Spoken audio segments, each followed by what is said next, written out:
মই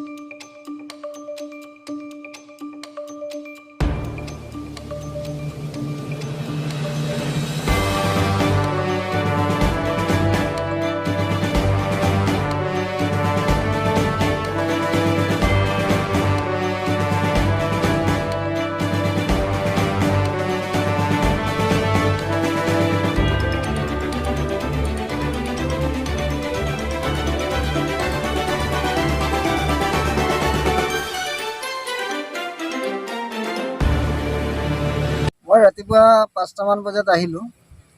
আহি আমাৰ ইয়াত মাছক দানা উনা দিয়া হয়, চোৱা চিতা কৰা হয়। আহি দেখিলোঁ যে মানুহ এটা মাথাটো উপঙি আছে মেটেকাৰ কিনাৰত। উপঙি থকা দেখি চাৰিওফালে চালোঁ, দেখিলোঁ পাৰৰ ওপৰত চেণ্ডেল এযোৰ ৰখি আছে।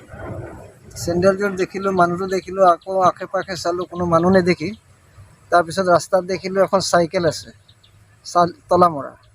তাৰপিছত মই গৈ আমাৰ থানাত গৈ খবৰ দিলোঁ। মানুহজন চিনি পাইছে নেকি? মই চিনি নাপাওঁ।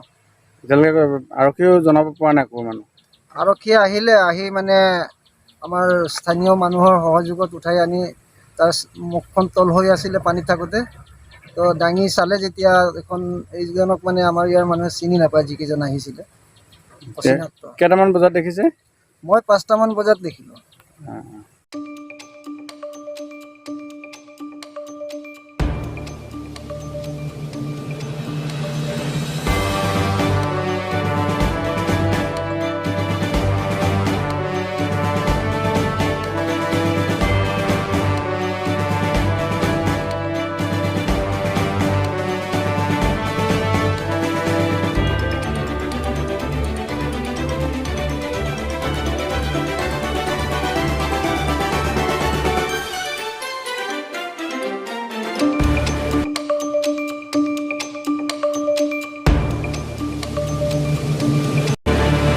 মই ৰাতিপুৱা 5টামান বজাত আহিলোঁ।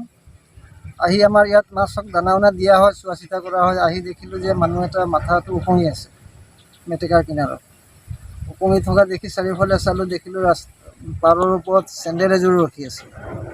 চেণ্ডেলযোৰ দেখিলোঁ, মানুহটো দেখিলোঁ, আকৌ আশে পাশে চালোঁ, কোনো মানুহ নেদেখি তাৰপিছত ৰাস্তাত দেখিলোঁ এখন চাইকেল আছে তলা মৰা।